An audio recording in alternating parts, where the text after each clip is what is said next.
He had everything: money, fame, power, until a waitress reminded him what being human actually means.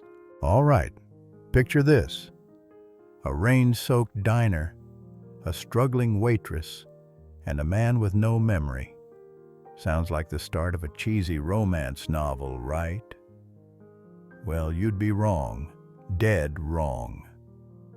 Because the moment 27-year-old diner waitress Maya Ruiz pressed a damp cloth to the stranger's bloodied forehead, she had no idea the man trembling beneath her touch was Alexander Sterling, missing tech billionaire, declared dead by every major network only 2 weeks earlier.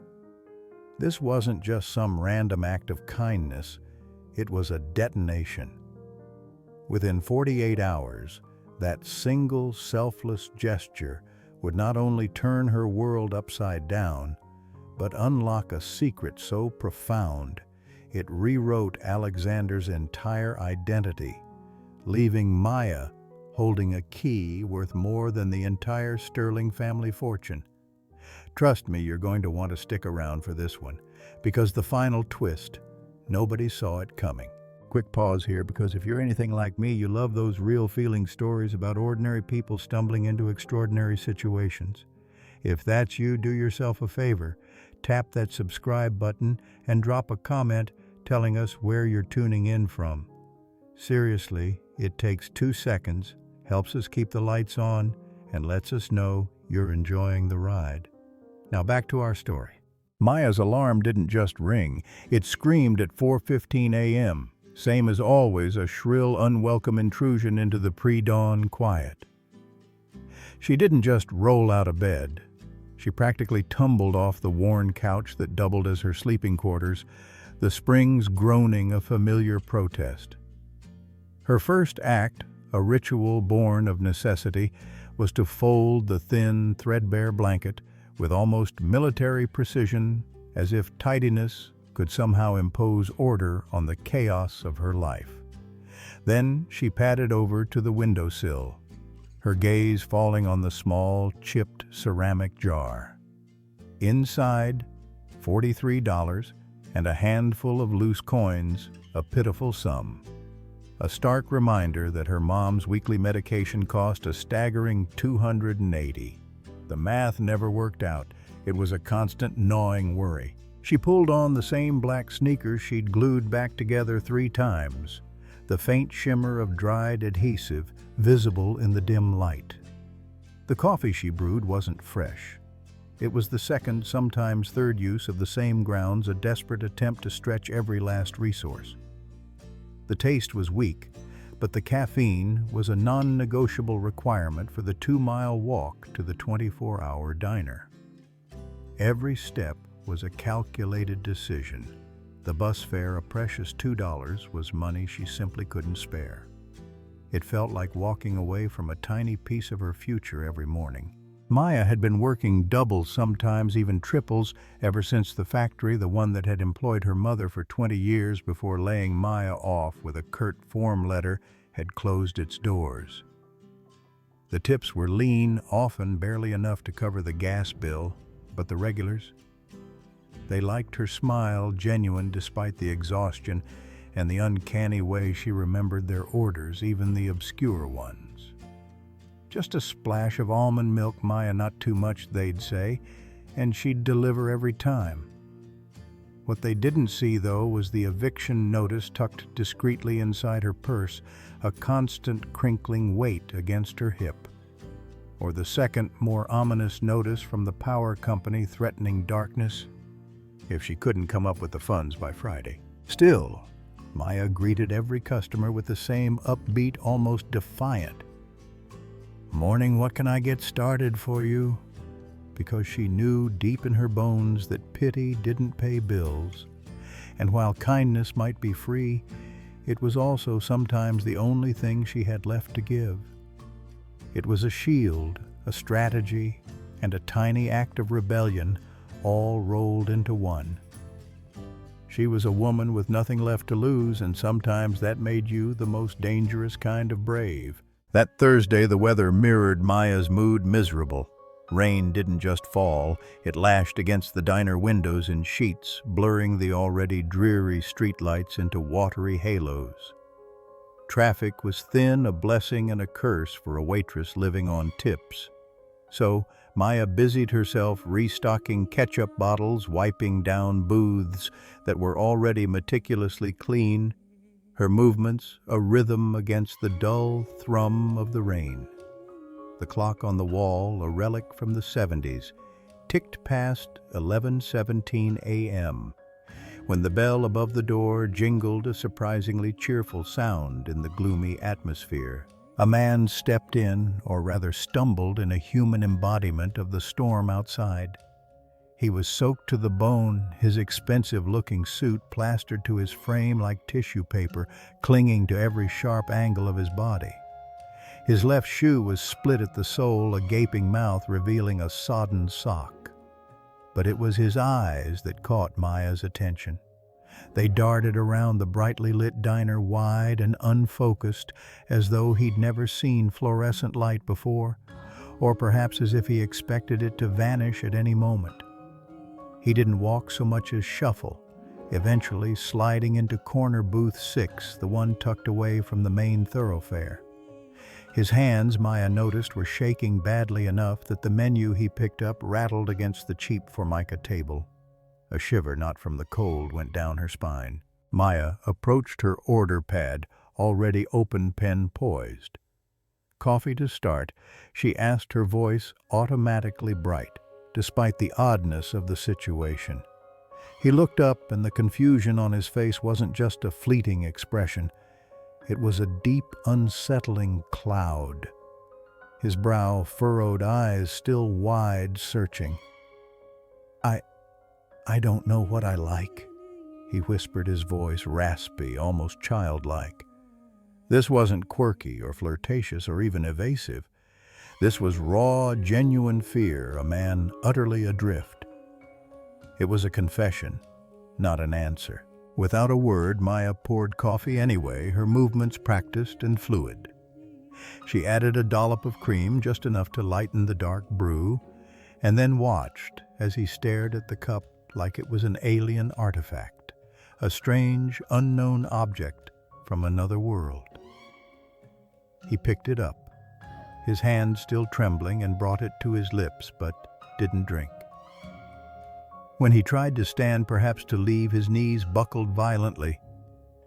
Maya reacted instinctively, catching him before he could hit the floor, her arm wrapping around his waist. Through the damp fabric of his suit, she felt it a fever, burning an intense heat radiating from his skin. She eased him back onto the cracked vinyl seat, her gaze snagging on something else, something out of place. A hospital bracelet snapped around his wrist. The name area, however, was blank, empty, just like his eyes. Protocol. The diner's laminated emergency guide tucked beneath the counter screamed, "Call the cops, report suspicious activity, protect the business." But past experience, a lifetime of navigating a system that often punished the vulnerable, whispered a different truth. Cops meant paperwork, endless questions, hours she couldn't afford to lose. Hours that would mean less sleep, fewer tips, and a deeper hole in her already precarious finances. So Maya made a snap decision, one that would irrevocably alter the course of her life. Instead of reaching for the phone, she grabbed the first aid kit from under the counter, its red cross a small beacon of hope. She returned to the man, her movements deliberate, and carefully cleaned the gash above his eyebrow, a jagged, angry line. He flinched, a small, involuntary twitch, but he didn't pull away, didn't resist. She taped gauze over it, securing it gently. "Do you know your name?" she asked again, her voice soft, probing. He shook his head slowly, a silent, desperate negation. Home. Nothing. Just a vacant stare. A complete blank. Outside, the rain hammered harder, a relentless drumbeat against the windows. And the diner, usually a hub of activity, even on a bad day, had emptied every last customer seeking shelter elsewhere. Maya's manager, a burly man named Frank, who rarely showed emotion beyond exasperation, jerked a thumb toward the door, his message clear. Either you get him out, or I do. It was an ultimatum delivered without a single word. Maya looked at the man in the booth, still staring blankly into the middle distance. She looked at the storm raging outside, at the clock ticking relentlessly toward her next double shift, a shift she couldn't afford to miss. And then, in that moment of impossible choice, she did the thing that would rewrite both their futures, a decision fueled by an empathy she didn't even realize she possessed. She grabbed her coat, the thin fabric offering little protection against the elements, slipped an arm around his waist, and with a quiet resolve that surprised even herself, walked him out of the diner and into the driving rain. It was an insane, reckless act, but as the cold rain hit her face, she knew with a certainty that settled deep in her gut it was the only thing she could do. Maya's late grandfather, a man who believed in self-sufficiency and the restorative power of nature, had left her a tiny fishing cabin on the edge of town. It wasn't much, no heat, a leaky roof that dripped rhythmically when it rained, and a persistent smell of damp earth and old wood. But it had 4 walls, a key, and most importantly, it was hers. It was a place to be alone, a sanctuary from the encroaching chaos of her life. Now, it was a sanctuary for a stranger. She settled the man, still shivering despite the blanket she'd wrapped around him, onto the futon. A lumpy, faded piece of furniture that had seen better decades. The air was cold, biting. Maya immediately set about stoking a fire, crumpling old newspapers, and carefully arranging kindling, coaxing, reluctant flames to life in the small, rusty wood stove. The warmth, when it finally came, was a welcome embrace. She then boiled water for ramen, the only food left in her meager pantry, the cheap noodles and salty broth, a staple of her desperate existence. He ate mechanically, his eyes still vacant, chewing slowly as if the act itself was a monumental effort. When she asked him again if he remembered anything at all, he pressed the palms of his hands to his temples, his fingers digging in as if trying to physically extract a memory. He whispered, his voice hoarse. "There's money, lots of it, but it's gone. Or maybe I'm gone." His words were disjointed, nonsensical, filled with a strange existential dread. Maya, trying to rationalize the bizarre statement, figured it was delirium, or perhaps even psychosis, a symptom of his fever and trauma. She told herself with a weary sigh that she'd take him to the free clinic tomorrow as soon as daylight broke. She couldn't keep a sick, amnesiac stranger in her grandfather's cabin indefinitely. That night, she slept on the floor beside the futon, curled up in a ball, listening to the rain still drumming on the roof and the man's ragged breathing. At 3:06 a.m., she woke with a start, a cold draft raising goosebumps on her arms. He wasn't on the futon. She found him standing over the flickering fire, his silhouette stark against the orange glow, methodically feeding a scrap of paper into the flames. As he turned his hand, still clutching a corner of the burning paper, Maya caught a fleeting glimpse, a distinctive company logo, a stylized S with powerful sweeping wings. It was familiar, unsettlingly so. Then his vacant stare was gone, replaced by something fierce, something primal in his eyes. "They can't know I'm alive," he hissed, his voice low and urgent, a stark contrast to his earlier confusion. Before Maya could even formulate a question, before she could process the sudden shift, he collapsed again, unconscious, a dead weight hitting the wooden floor. The paper now just ash fluttered into the hearth. Morning brought not just sun, but a startling, almost brutal clarity. The previous night's drama, his sudden lucidity and subsequent collapse, had left Maya deeply unsettled. She needed answers, and she needed them fast. Her old phone, a relic that barely held a charge, had a cracked screen, but its Wi-Fi capabilities were just enough. She borrowed her neighbor's spotty signal and typed a desperate query into the search bar, missing person winged S logo. The screen flickered, then filled with a deluge of headlines, each one hitting her like a physical blow. Alexander Sterling vanishes. Tech titan disappears after lab explosion. Billionaire CEO of Sterling Aerospace missing after lab explosion. Speculation mounts. Search efforts intensify for Sterling Aerospace founder. Maya's heart began to pound a frantic rhythm against her ribs. She clicked on an article and a photo loaded crisp and undeniable. It showed a man, clean-shaven, impeccably dressed in a sharp suit, a confident, almost arrogant grin playing on his lips, a gleaming boardroom as his backdrop. She looked from the photo to the man snoring softly on her futon. The contrast was stark, almost comical. The man before her had matted hair, a tangled mess from days without a comb, hollowed cheeks etched with exhaustion, and a beard like steel wool, scraggly and unkempt. But as she leaned closer, studying the image on her phone, then the sleeping face, the truth slammed into her with the force of a physical impact. The eyes. Despite the grime and the disheveled appearance, the eyes were identical. A piercing, intelligent blue that even now in repose held a hint of intensity. Her pulse hammered a frantic drum solo in her ears. If Alexander Sterling was alive, truly alive, the reward money for his safe return would be astronomical.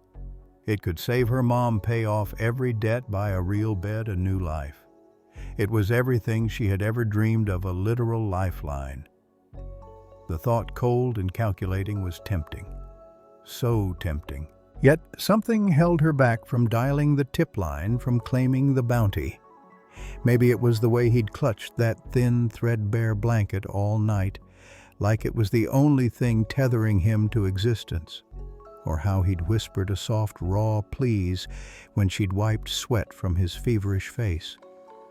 Or perhaps it was the sheer vulnerability of a man once powerful, now utterly lost.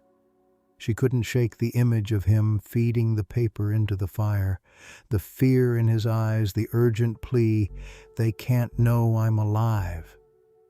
She knew instinctively that turning him in would be a betrayal, not just of him, but of the unexpected empathy that had blossomed in her own heart. Still, prudence dictated caution. She snapped a quick, blurry photo of him with her phone, just in case, a silent compromise with her conscience.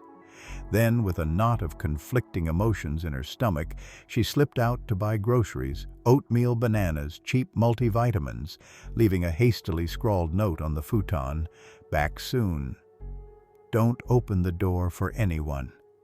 It was a desperate, hopeful plea to a man who might not even understand it. By afternoon, a fragile thread of lucidity had returned to Alexander. He could string sentences together haltingly at first, then with increasing coherence, like a radio tuning into a distant station. "I remember engines," he said, his voice still gravelly, but now with a nascent strength. "I remember sky, blueprints, the hum of a reactor, fragments, but fragments that were beginning to coalesce." Maya, her heart thrumming with a mix of fear and exhilaration, showed him the news article again on her cracked phone screen.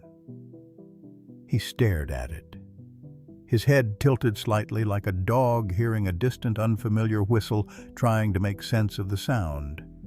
His eyes, now sharper, scanned the words, then the photo. "That's me. He asked, a strange, detached curiosity in his tone, as if he were looking at a ghost. She nodded, her throat suddenly dry. He handed the phone back, his gaze turning glassy, distant once more. "Then I'm already dead to the people who want me that way." The words hung in the air, heavy with unspoken meaning, a chilling pronouncement. Before Maya could even begin to ask what he meant, before she could press him for details, a low, guttural rumble echoed in the distance. It wasn't the familiar sound of a passing truck or a far-off train. It was deeper, more insistent. Distant thunder, she thought at first, but the sky outside was clear, a brilliant, almost mocking blue. No, this was different. This was mechanical. Engines, rotors. The sound grew rapidly, morphing into an unmistakable, menacing thwop, thwop, thwop. A black helicopter, sleek and predatory, skimmed the treetops, its shadow briefly eclipsing the cabin in a chilling omen. Alexander's face, which had just begun to regain some color, drained completely, leaving him pale and stark. His eyes, no longer vacant, were wide with a terror Maya had never seen. "They found me." He whispered the words, barely audible, a death knell. The fragile peace they'd found, the brief moment of connection, shattered into 1,000 pieces. Maya owned two things that still reliably ran, even if barely, her beat-up 1998 Civic. A rust bucket with a stubborn engine, and herself fueled by sheer, unadulterated grit. There was no time for questions, no time for debate. Instinct took over.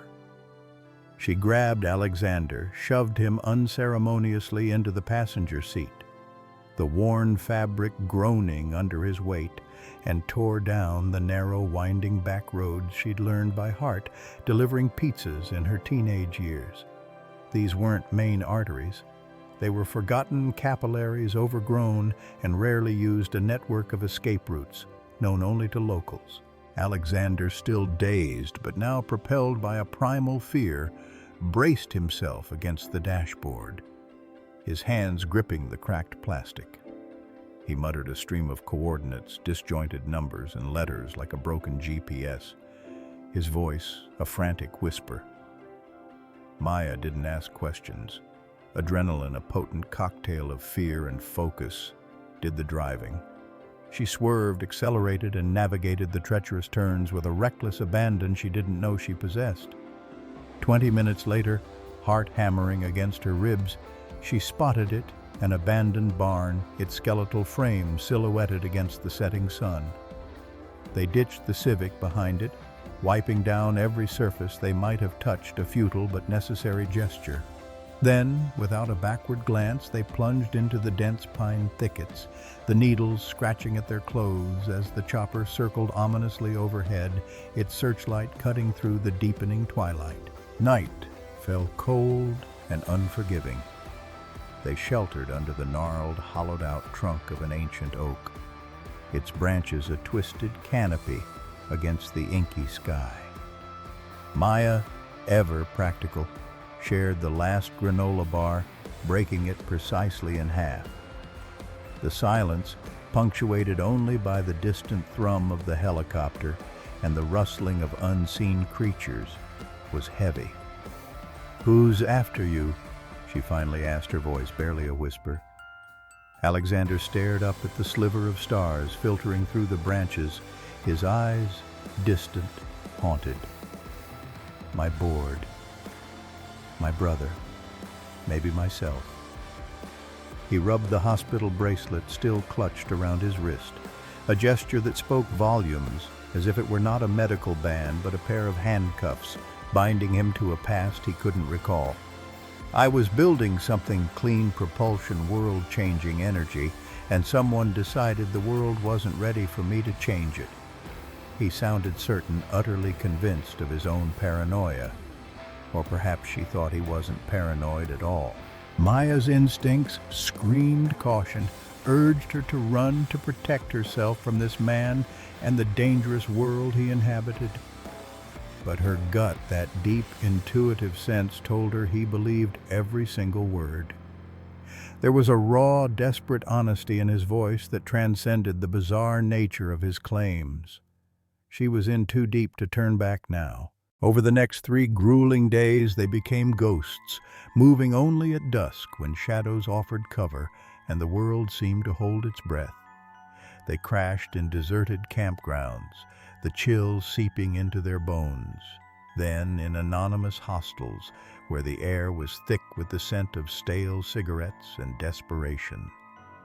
Once in a moment of sheer exhaustion, they found refuge in the damp, echoing basement of a small, forgotten church, its ancient stones offering a brief, cold comfort.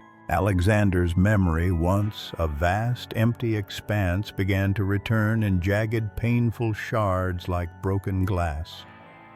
He'd jolt awake, gasping, whispering about a lab overlooking ocean cliffs, the endless churning expanse of the sea, a backdrop to his work. He spoke of a prototype engine pulsing with an ethereal blue light, a miracle of clean energy. A woman's voice, soft and melodic, calling him Xander, a name that seemed to conjure both warmth and sorrow. And then always the terrifying crescendo, an explosion that swallowed the sky, a searing white light, the roar of fire. And then nothing. Just the void. Each fragment, each flash of memory brought with it migraines so violent, Maya feared for his brain, fearing he might have sustained permanent trauma. He'd clutch his head, groaning, his body racked with pain. She scavenged what she could, ibuprofen from a roadside motel's forgotten medicine cabinet, kept him hydrated with lukewarm water from public fountains, and fed him the only thing he could stomach. Black coffee, bitter and strong, and dry crackers, a meager sustenance. In lighter moments, rare and fleeting, he would study her, his gaze intense, like she was a complex equation he was trying to solve. "Why help me?" He'd ask, his voice raspy. "You could walk away." "You should walk away." She'd just shrug, a simple, understated gesture. "Couldn't leave a stray dog in the rain either," she'd say, a flicker of her old wit returning. And for the first time since she'd met him, Alexander laughed, a dry, rusty sound that softened the hard edges of his face. In that moment, something shifted between them, fragile as blown glass, yet undeniably present. A connection forged in desperation and shared vulnerability began to take root. One dawn, huddled under the grimy concrete arch of a highway overpass, sharing a handful of stale vending machine almonds, Alexander pulled something from the inner pocket of his still damp suit jacket. It was a diner napkin, crumpled and stained, and Maya recognized the familiar grease-smudged logo instantly. Her diner. He unfolded it with trembling hands to reveal a network of ink lines, hastily drawn but surprisingly detailed, a coastline, a series of topographical markings, and a distinct X marked with the word Safehold. He claimed he'd drawn it during a particularly vivid flashback, a chaotic jumble of images that had coalesced into this crude map. "If we reach this point," he said, his voice imbued with a new, desperate hope, "we find answers. We find everything." Maya traced the route with her finger, her heart sinking with each inch. It was 2 states away, a grueling 14-hour drive, if they even had a car. And her Civic. It was probably scrapped by now, abandoned behind that barn. She had $61 left in her purse, a paltry sum, and a maxed-out credit card, its plastic utterly useless. The odds were impossible. But Alexander's gaze, now clear and steady, met hers, filled with an unshakable conviction. "We'll hitch," she said, the words sounding braver than she felt a desperate gamble against insurmountable odds. He caught her wrist, his grip firm, a silent plea. "You've done enough, Maya. Risking more, risking everything is insane." She met his gaze, unflinching. "Insane," she countered, her voice low, but resolute as letting the only person who believes me get erased. We go. It wasn't just about him anymore. It was about her own fight, her own desperate need for justice, for a world where kindness wasn't a weakness. The road north became a blur of fleeting kindnesses and desperate measures. They hopped freight trains, the rhythmic clatter of the wheels, a constant companion, the cold steel biting into their bones. They rode for a joyous, albeit kale-scented stretch in the back of a vegan co-op truck, sharing stories with a group of cheerful tie-dye-clad students. They walked mile after grueling mile until Maya's soul split again her feet, a symphony of aches and blisters. Each mode of transport, each fleeting connection, was a testament to their resilience and the strange, unexpected ways strangers could offer help. Along the way, Alexander continued to piece together his fragmented life. Each memory, a new puzzle piece clicking into place. He spoke of his parents gone too soon in a small plane crash, a tragedy that had left him alone to build an empire. He spoke of his younger brother Lucas, now running the company, a man Alexander described with a growing bitterness. He revealed a board of directors, a cabal of ruthless individuals itching to pivot Sterling Aerospace into military contracts, a direction Alexander had vehemently blocked, believing his technology was for human advancement, not destruction. His last coherent memory, before waking in the hospital before the void, was accepting sealed research files from a whistleblower deep within the board files that promised to expose their illicit dealings. "If they've buried those files," he said, his voice tight with a newfound resolve, "then I'm a ghost, a convenient disappearance." Maya listened, absorbing every detail, every nuance of his story. She offered what food she could scrounge, a shared apple, a half-eaten sandwich, and each time their shoulders brushed a fleeting accidental touch in the cramped spaces they occupied, she pretended her heart didn't lurch, didn't skip a beat. The unspoken connection between them, born of shared peril and quiet understanding, deepened with every mile, every whispered confession under the vast, indifferent sky. It was a bond that transcended their disparate pasts, a fragile but powerful alliance against a world that seemed determined to erase one of them and ignore the other. Night 11 found them utterly depleted, both physically and emotionally. They'd scraped together enough cash, a collection of crumpled bills and loose change, for a single night in a rundown motel, a place that smelled faintly of disinfectant and despair. Maya, ever the pragmatist, went to pay her shoulders hunched against the weary weight of their journey, while Alexander, still wary of being seen, hid in the dim alcove of the vending machines, a phantom in the shadows. Inside the room, a haven of sorts, with its flickering fluorescent light and thin stained carpet, Maya showered first. The hot water, a luxury she hadn't experienced in days, was an almost painful pleasure, washing away not just the grime, but some of the tension that had coiled itself around her. Wrapped in a scratchy motel towel, she stepped out into the main room, feeling a fleeting sense of relief. Then she saw him. Alexander was staring transfixed at the small, grainy television bolted to the wall. The screen, a beacon of harsh blue light in the otherwise dim room, blared a familiar, chilling headline: "Breaking news! Alexander Sterling sighted in coastal counties. Female accomplice considered armed and dangerous."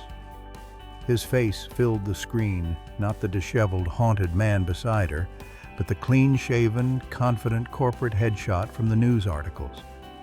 And beside it, a blurry, pixelated security still of Maya herself, her face obscured, but undeniably her in her diner apron.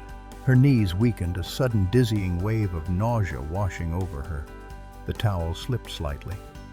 "They're framing us," she whispered the words catching in her throat, a raw, terrified sound.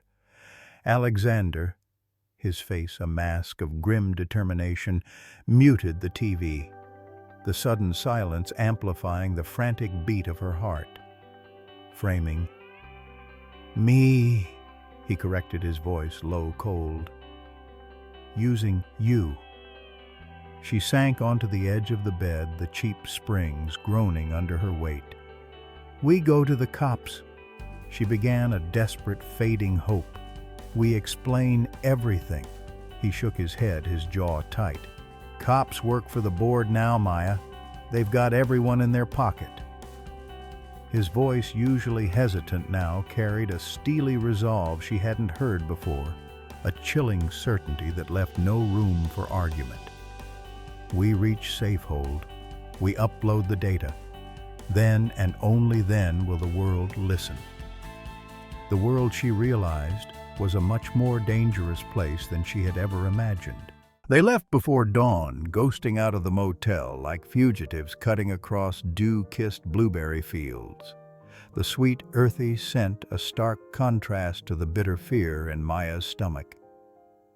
At a gas station, a beacon of garish light in the pre-dawn gloom, Alexander disappeared inside the restroom, a brief respite from the relentless pressure. When he emerged, he wasn't alone. A woman strode beside him, tall and sleek, her silhouette impossibly elegant even at this ungodly hour. Her trench coat, a luxurious, impeccably tailored garment, seemed too immaculate for the grimy surroundings. Maya's stomach tightened, a cold knot of dread forming. Who was this? She watched her guard immediately up as the woman extended a manicured hand towards Alexander, her touch possessive, almost proprietary. "Bianca Rowe," the woman announced, her voice smooth and polished like expensive silk. "Legal counsel, Sterling Aerospace. I've been searching for Xander since the explosion." Xander. The nickname, so intimate, so familiar, sent a jolt through Maya.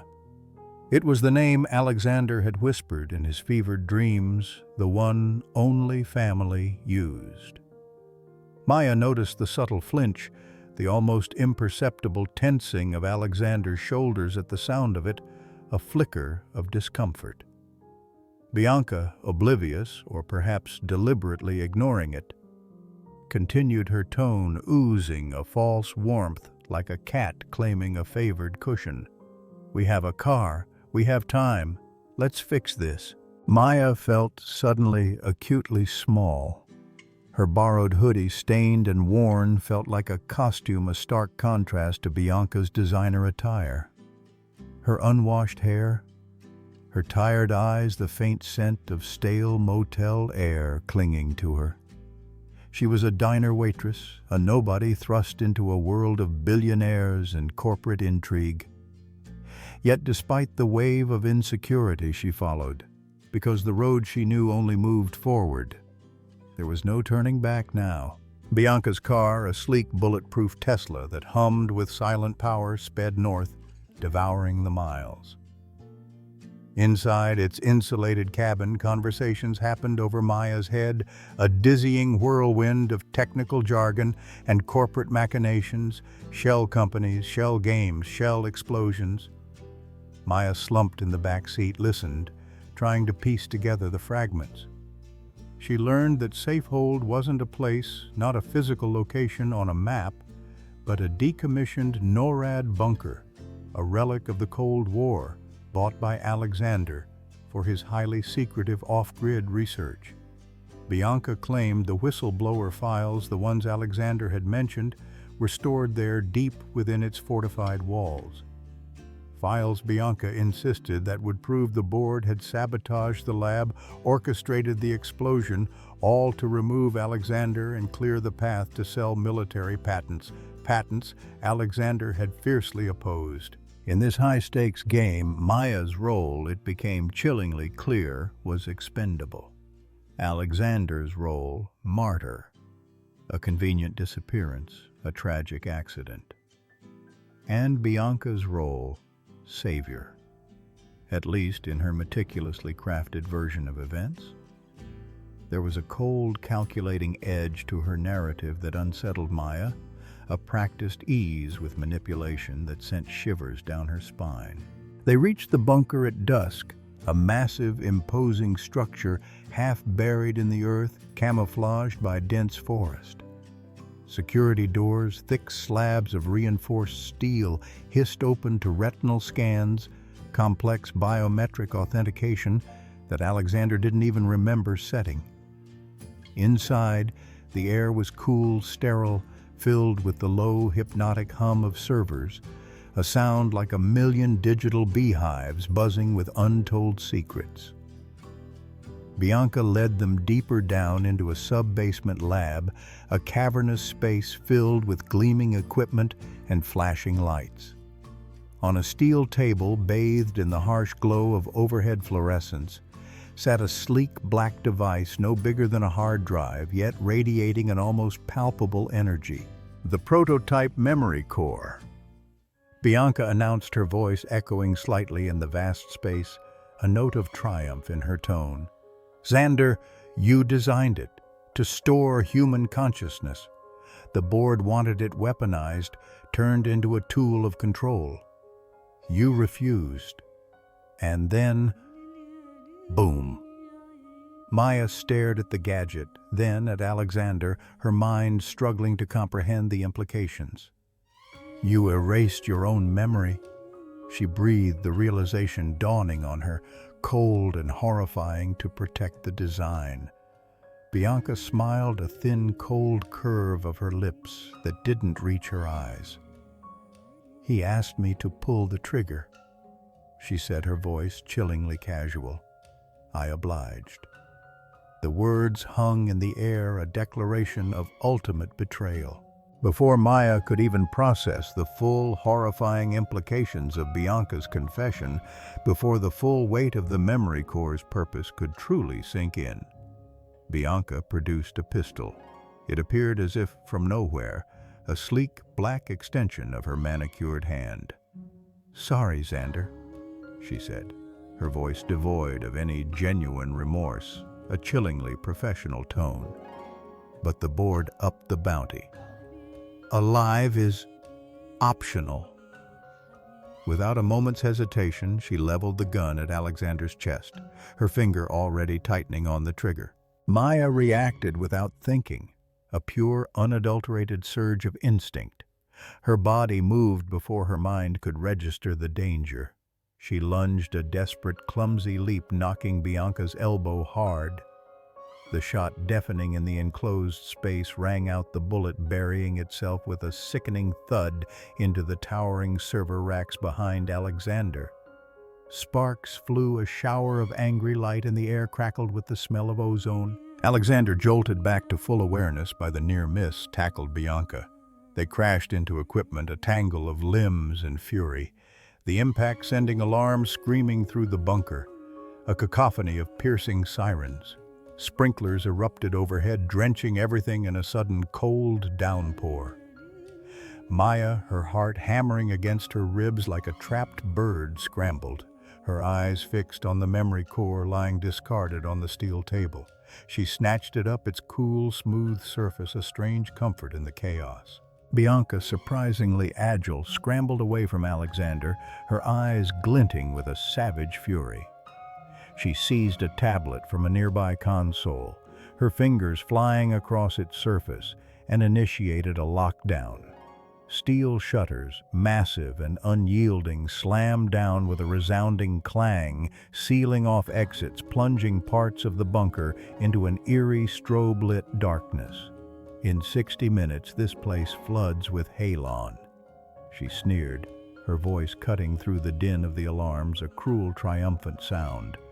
She backed toward a small, unmarked elevator, her eyes fixed on them, a final venomous glare. Enjoy suffocating together.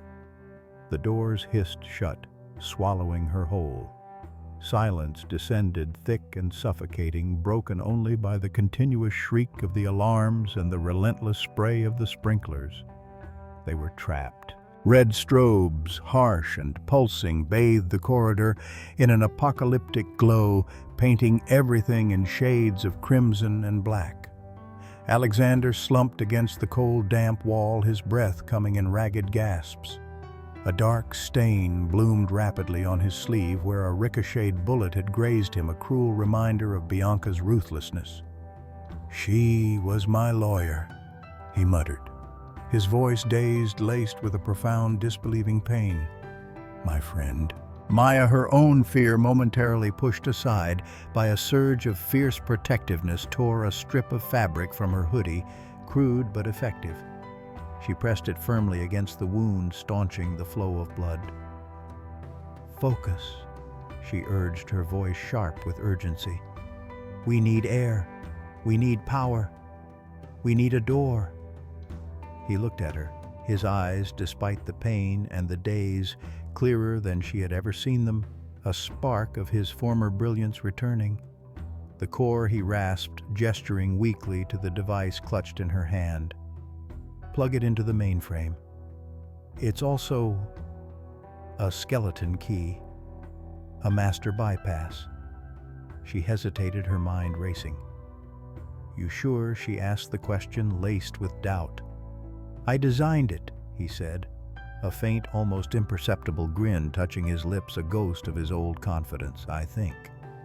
The seconds were ticking, each one a hammer blow. 49 minutes. That's all they had. They raced through dripping tunnels, the sound of their footsteps echoing eerily in the confined space, the air growing thick with the scent of chemicals. Maya's fingers, surprisingly steady despite the adrenaline coursing through her veins, flew over cables, making quick, precise connections. She coupled the memory core to a terminal, its interface a complex web of unfamiliar symbols. Screens flickered to life, displaying a retina scan prompt. Alexander leaned in, his eye pressed against the scanner. The device blinked red, a stark rejection. His altered appearance, his current disheveled state, failed authentication. "Need a fresh scan?" he muttered, frustration seeping into his voice. Maya held the scanner to his eye again, a desperate, futile gesture. Nothing. Time ticked relentlessly, a cruel, mocking countdown. 36 minutes. Panic, cold and sharp, threatened to overwhelm her.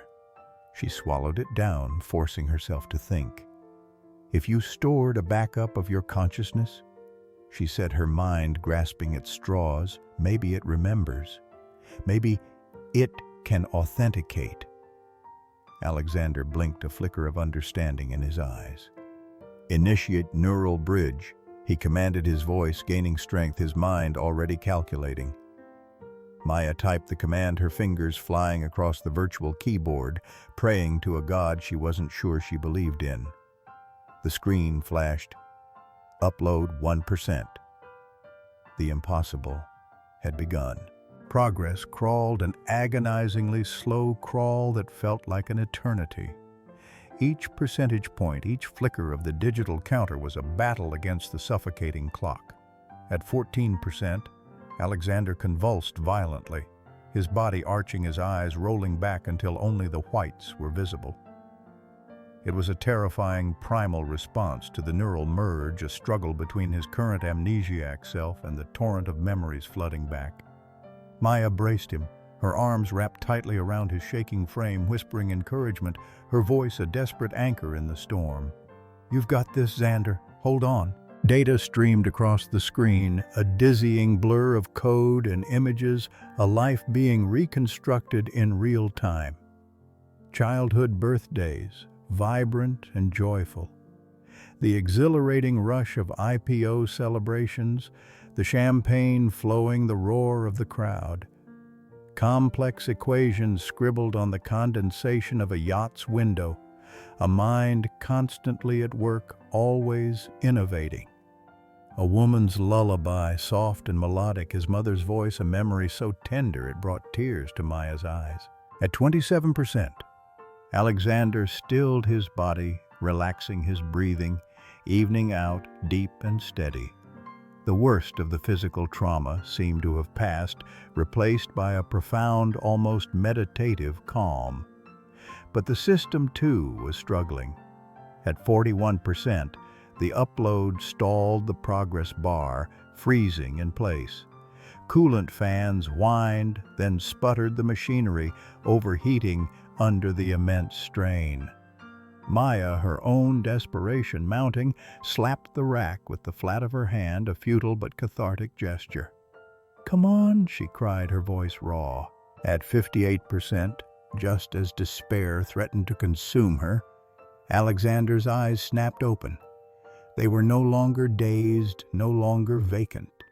They blazed with an almost frightening intensity, a mind fully restored, fully present. His voice, when it came, was layered, a strange resonant chorus of his own natural tone, blended with a subtle digital echo, as if 1,000 voices spoke through him. Secondary authentication accepted, he announced, his gaze fixed on the screen. With a final triumphant surge, the progress bar leaped to 100%. Immediately, with a resonant clunk, the massive steel doors that had sealed them in unlatched, swinging inward with a slow, grinding groan. They stumbled out the memory core, still clutched in Maya's hand, into the blessed cold night air, their lungs gulping greedy draughts of oxygen. Behind them, with a final whooshing sound, the halon gas filled the sub-basement, a silent, deadly promise of what could have been. They had made it, just barely. Dawn found them on a windswept cliff overlooking the vast, indifferent expanse of the sea, the sky bruised purple and lavender painting a dramatic canvas of new beginnings. Alexander, his mind now fully restored, plugged the memory core into a rugged, military-grade laptop he'd salvaged from the bunker. Files blossomed across the screen, intricate patents, encrypted bank accounts, and then a single video file starkly labeled, "If you're watching this, I'm gone." He pressed play. On screen, a clean-shaven Alexander, the confident, charismatic tech CEO from the news articles, spoke directly to them. His voice, calm, measured, almost prophetic. "If you've restored this memory," the digital ghost began, "you know I am not Alexander Sterling. I am AS-9, the 9th biological backup, an identical clone implanted with the original's memories, his every thought, every experience. The real. Alexander died in the plane crash that killed our parents years ago. I was created to maintain the empire, to be a placeholder, while Lucas, my younger brother, a puppet of the board, played interim CEO. The revelation hit Maya with the force of a physical blow. A clone. Not a man who lost his memory, but a man who was a memory. The board, AS9, continued, his voice heavy with a profound sadness, eventually discovered the truth. They tried to scrub me, to erase my existence. I chose amnesia over extinction, a desperate gamble to buy time. The video froze, a poignant still of a man who was both there and not. Maya stared at him, at him. The man beside her, the one who had just risked his life, who had laughed, who had shared his last granola bar. "So you're a copy?" She whispered the question, feeling inadequate, almost absurd in its simplicity. He exhaled a long, slow breath, a profound sense of release. "A perfect copy," he affirmed, his voice soft with wonder, "with every hope, every fear, every dream. Still me." A wry, almost joyful laugh escaped him. And now, finally free.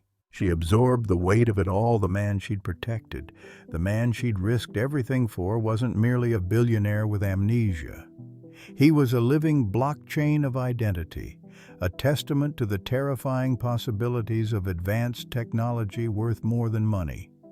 He was proof that consciousness could be coded, duplicated, sold. No wonder the board wanted him erased. He was a paradigm shift, a threat to everything they understood about life and death. Yet here he stood, wind whipping through hair that had grown on a body born in a lab, tears real human tears in eyes that had never existed 10 years ago. "Does that change how you see me?" he asked, his voice laced with a fragile vulnerability. She reached out, took his hand. It was warm, human, his pulse steady beneath her fingers. "I see the guy who shared his last granola bar," she said, her gaze unwavering. "That's real enough for me." The truth, it turned out, was far stranger and more beautiful than any fiction. The immediate aftermath was a whirlwind. They hiked to the nearest town, a small, sleepy coastal village, and with AS9's guidance mailed the memory core to an investigative journalist known for fearlessly exposing corporate war crimes. Included was Bianca's recorded confession, inadvertently captured by the bunker's own security cameras, a final damning piece of evidence. Within days, the carefully constructed edifice of Sterling Aerospace began to crumble. Its stock imploded. Lucas was arrested on a litany of charges, and various board members caught in the dragnet were found fleeing extradition, their illicit dealings exposed for the world to see. The media storm that followed was unprecedented, a global sensation. It needed a face, a voice, a story. And Alexander AS9 stepped forward. His testimony before Congress, a calm, articulate explanation of his origins, his purpose, and the ethical abyss of corporate greed, became a landmark event. He spoke not just of his own identity rights, but of the terrifying implications of immortality tech, the commodification of memory, and the very definition of what it meant to be human. Public reaction swung wildly from initial outrage at the deception to profound awe at the sheer scientific and philosophical implications. Humanity's first self-aware clone became an accidental prophet, sparking global debates that reverberate to this day. Maya, however, stayed resolutely out of the spotlight. The reward money, substantial beyond her wildest dreams, became a quiet force for good. She bought her mom a small, cozy house with real heat, a warm sanctuary after years of struggle. She paid off every debt, every single one, a mountain of worry lifted from her shoulders. And for her little brother, a bright, curious kid who loved to tinker, she set up college funds, securing his future. She thought her part in the grand drama was over, that she could finally truly start her own life, until a letter arrived. Handwritten, no return address. Just a simple, elegant script. Inside, nestled on a bed of crisp white paper, was a single silver key and a set of coordinates to a private dock nestled in a secluded cove. Her heart, which she thought had settled into a steady rhythm, began to thud a frantic beat. She went. Alexander, or rather AS9, waited beside a small solar-powered yacht, its sleek lines gleaming under the morning sun. He smiled, a genuine open smile that reached his eyes. "I'm starting fresh," he said, his voice imbued with a newfound lightness, a sense of boundless possibility. "New name, new rules. And I want the first person who saw me as human, not as a project or a profit margin to help write the next chapter." He extended a hand, not as a billionaire, but as an equal. No fortune, no fame, just ocean and possibility. Maya glanced at the rippling water, then at the man who technically didn't exist, yet felt more real, more profoundly human than most people she knew. She slipped her fingers through his, their hands intertwining a silent promise. "Let's get lost," she whispered, a fierce joy blossoming in her chest. They cast off under a silver sunrise, the yacht's sails unfurling like hope itself, catching the morning breeze. Somewhere behind them, Servers hummed with the weight of global data lawmakers debated the ethics of existence, and stock tickers scrolled with the rise and fall of empires. Ahead lay only uncharted blue, a boundless horizon. The waitress who owned nothing had helped a man reclaim everything, only to discover that the greatest treasure wasn't the billions, or even the astounding truth, but the profound, liberating freedom to define yourself from scratch. And that for two people who had slipped the chains of their past was truly priceless. If this incredible story hit you in the feels, if it made you think about identity, kindness, and what it truly means to be human, then please smash that like button, subscribe for more twisty, true-style tales just like this one, and definitely drop a comment below. We want to know if you could truly start over with a blank slate, would you? We read every single response. See you in the next one.